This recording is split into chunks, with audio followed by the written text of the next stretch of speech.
Os pilares da doutrina espírita são a existência de Deus, a reencarnação ou as várias existências, as variedades de mundos habitados, intercomunicação entre os dois planos da vida e o código de moral do Evangelho do Cristo. Vamos iniciar a leitura do livro Transição Planetária, pelo espírito Manuel Filomeno de Miranda, psicografia de Divaldo Pereira Franco. Publicação original 2008, editora Leal, Livraria Espírita Alvorada Editora. Esse vídeo é uma continuação do vídeo anterior, leitura do livro. O serviço de iluminação. As horas sucediam-se lentas e pesadas. O grupo que atendíamos era constituído por quase 1000 vítimas da tragédia sísmica. Aparentemente pequeno era o resultado do nosso esforço, embora nos encontrássemos empenhados com carinho na execução da atividade que nos foi reservada. A noite tornava-se cada vez mais pavorosa do ponto de vista humano, em razão dos horrores que se manifestavam sem cessar. Na esfera física, a procura de cadáveres para identificação era afligente, porque as pessoas choravam e imprecavam sem lucidez em torno do que exteriorizavam. Era uma catarse coletiva, sob a inclemência das sombras tormentosas. Do nosso lado, não era menos angustiante a paisagem espiritual. Ana continuava a manter a tocha acesa, derramando claridade no local sombrio e truanesco. Em determinado momento, escutamos uivos arrepiantes e vimos em movimento uma densa formação, agitando-se e aproximando-se como se empurrada por ventos suaves, imperceptíveis para nós outros. Ao acercar-se, pudemos ver em ondeondez diversos espíritos com faces e formas lupinas, como se estivéssemos em um cenário de imaginação doentia, observando antigos seres humanos que se fizeram vítimas da zoantropia. Quando o indivíduo pensa ter sido transformado em animal, com aspectos repelentes e hórridos, eliminavam baba pegajosa pelas bocas escancaradas, e os olhos brilhantes procuravam os cadáveres, cujos espíritos estávamos libertando. Subitamente tentaram atirar-se sobre um dos montes de membros e corpos misturados, como se estivessem esfaimados. Nesse instante, Dr. White sinalizou ao Padre Marcos que, rápido e seguro, desdobrou uma rede de fios luminosos e de ampla proporção, no que foi auxiliado por Yvon e Oscar, atirando-a com habilidade sobre o monturo fétido. De imediato pudemos perceber que se tratava de uma defesa magnética, irradiando energia especial que apavorou os agressores, que certamente a conheciam, fazendo que se afastassem em tropel rápido, sem maiores perturbações para o nosso labor. Fora a primeira vez que me deparara com uma cena de tal porte. Percebendo-me as interrogações mentais, o hábil diretor veio-me em socorro, explicando-me. Trata-se de espíritos muito infelizes, cujas existências na Terra foram terrificantes e que construíram as aparências perversas atuais como decorrência do mal que praticaram, indiferentes ao sofrimento que causavam. Haviam perdido a sensibilidade do amor e por isso mesmo deformaram psiquicamente o perispírito, que após a desencarnação do corpo somático, encarregou-se de modelá-los conforme se encontram. Sucede que a única diferença em relação aos demais casos de zoantropia é que normalmente a ocorrência é individual. No entanto, constituíam um grupo com aparências selvagens, que laboravam em conjunto. O fenômeno alcançou a todos, neles plasmando a deformidade lupina, que os faz temerários, imprimindo-lhe as necessidades alimentares típicas do gênero Canis lupus, como os cães, os lobos, mantendo a mente entorpecida. Por automatismo, prosseguem na sanha do desequilíbrio, até o momento quando a misericórdia de Deus dele se compadeça e sejam recambiados às reencarnações expiatórias muito dolorosas. A mente é sempre a geradora de bênçãos ou de desditas, porque dela procedem as aspirações, de uma sim, como de outra natureza. Quando as criaturas humanas considerarem a força do pensamento que procede do ser que são, haverá mudança radical de comportamento moral e social, dando lugar a conquistas relevantes da imortalidade triunfante. Por enquanto, é natural que o processo ainda se encontre em fase preparatória, dando lugar às aberrações que tomam corpo no mundo físico, caracterizando a decadência dos valores éticos e morais. Nas esperanças de felicidades que sossobram no mar encapelado das paixões. Não são poucos no campo das comunicações na Terra os decantados multiplicadores de opinião, que sintonizam com as entidades bestializadas, que os submetem ao talante das suas aberrações. Durante largos períodos de desdobramento pelo sono fisiológico, imprimindo profundamente no cerne do ser de cada um a devassidão, o desvario, a degradação moral.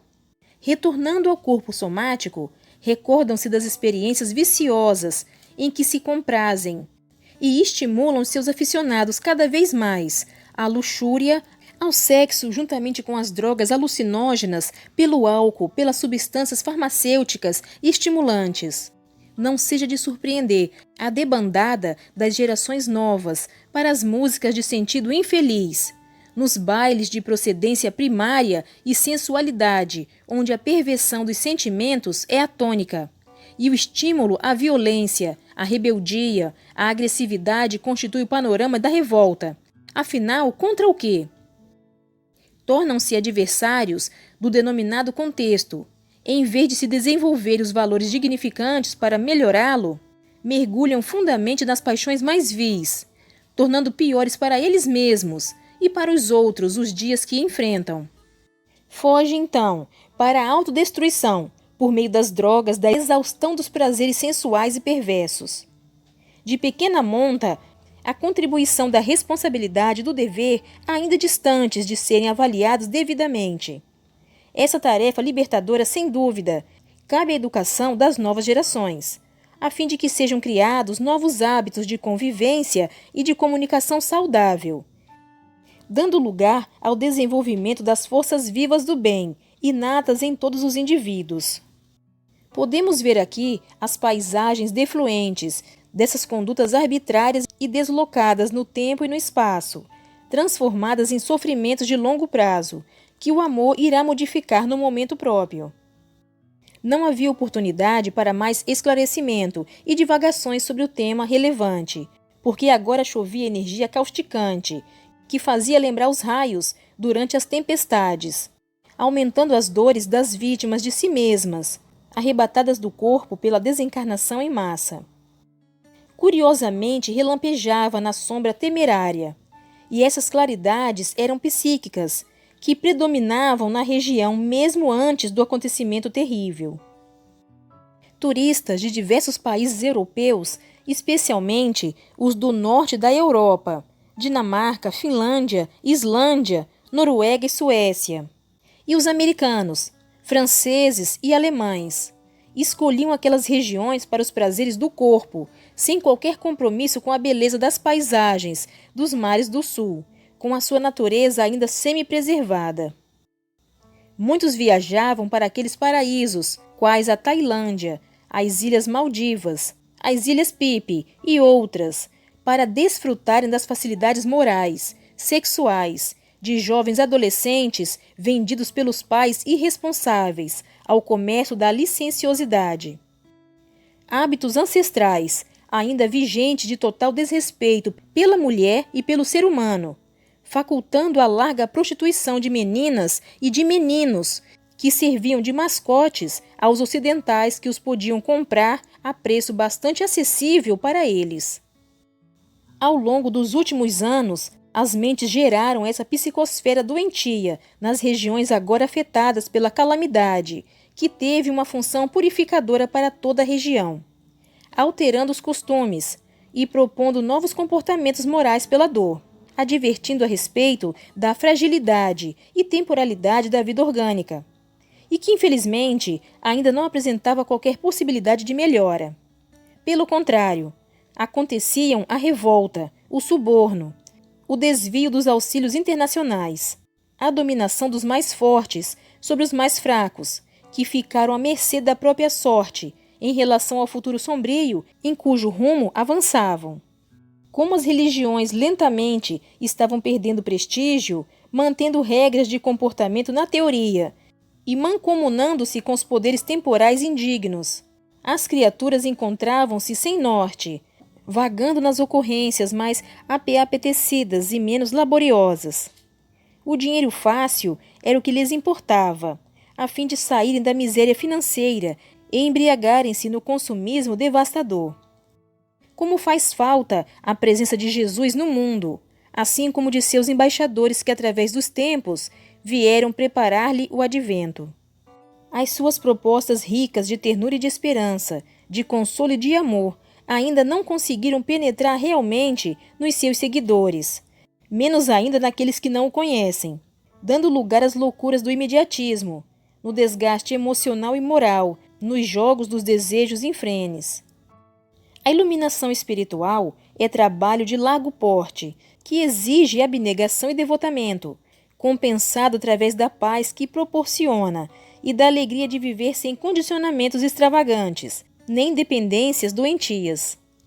Empenhados na atividade especial de ajuda aos irmãos aflitos, sucediam-se os quadros de dor, cada qual específico, em razão de cada pessoa ser única e especial, seus problemas e ambições muito próprios, caracterizando-lhe o nível de evolução. Abdul, suavemente iluminado, podendo ser percebido pela maioria dos espíritos perversos, que disputavam as carcaças humanas e tentavam submeter os seus antigos hóspedes físicos, continuava no recitativo do Alcorão, suplicando vez que outra a ajuda dos céus para os sofredores e seus algozes. Subitamente no círculo de aflições, destacou-se uma mulher de olhar agitado, desnorteado, que procurava a mãezinha, também vítima da catástrofe. Gritava já afônica pelo nome da genitora, tentando se desembaraçar do corpo sem o conseguir, constrangendo-nos de imediato. Acerquei-me paciente e compassido, podendo ler no seu pensamento o drama que experienciava e a dor imensa que a consumia.